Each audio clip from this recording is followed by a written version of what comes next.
Hey, I wanted to jump on here real quick and talk to you about this problem that you worked out. I noticed that in your work you had a lot of the correct steps, but there were a few mistakes that I wanted to address here. But before we get started on the work, let's go over the properties of a rectangle. It's asking you to prove that these points, which form a quadrilateral, it wants you to prove that it's a rectangle. And the two things that we have to remember when we're proving that a quadrilateral is a rectangle is that opposite sides have equal measure and that adjacent sides have negative reciprocal slopes. That simply means that the sides that touch each other, like UV and UX, negative reciprocal slopes forms a 90-degree angle. Oops, sorry about that.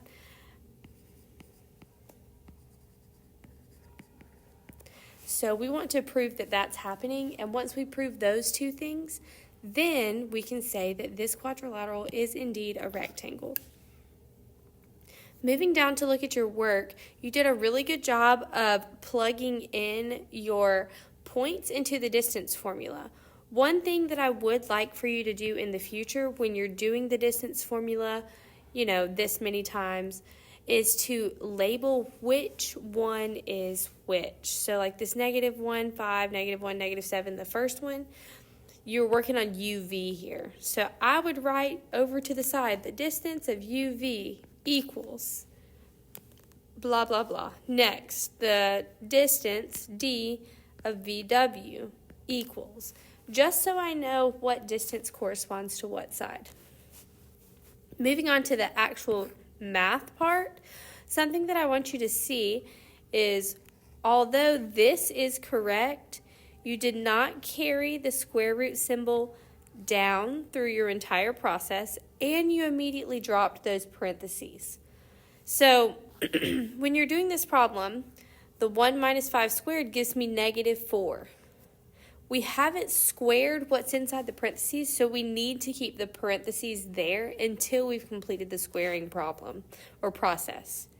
We need to bring the plus down and again the parentheses.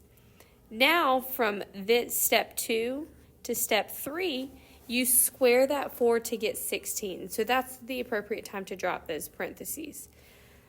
The next problem that I see here is that 16 plus 64 doesn't equal 180.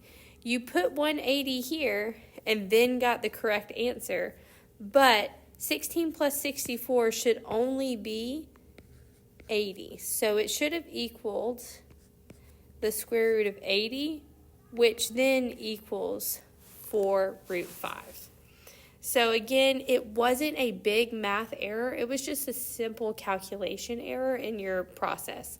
So you're doing a really good job setting up the distance formula, but again, let's remember to keep the radical sign throughout the whole problem until we perform the square root, and to keep those parentheses until we perform the square operations. So going back to fix these, you can fix the distance of VW and the distance of WX, and resubmit those to me. Again, remember to use the square roots and parentheses the whole way through. The next thing that we need to prove is slope. And again, the slope formula is y2 minus y1 over x2 minus x1. Let's say that we're going to do the slope UV first. U is 0.57. And V is 1, -1. The first thing that we always want to do is to label our points. So x1, y1, x2, y2, and then plug it into our formula. So the slope of y2, which is -1, minus y1 of 7, over x2, which is 1, minus x1, which is 5. -1 minus 7 gives me -8. 1 minus 5 gives me -4. And this simplifies to be 2. So the slope of UV is 2.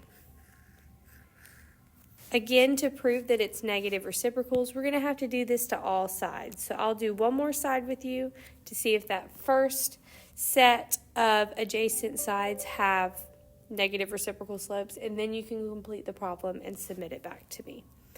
So we're going to do ux now. U again is 5, 7, and x is 9, 5. Again, we're going to label it x1, y1, x2, y2, and then plug it in. So the slope of ux is y2, 5, minus y1, 7, over x2, 9, minus x1, 5. 5 minus 7 is negative 2. 9 minus 5 is 4, and that simplifies to negative 1/2. So the slope of ux is negative 1/2. And since these two are negative reciprocals, that means that this first angle is 90 degrees. So now you can go ahead and finish out this problem, make the corrections for your distance formula, and complete the next two slope formulas. Resubmit that to me, and that will then prove that this quadrilateral is indeed a rectangle.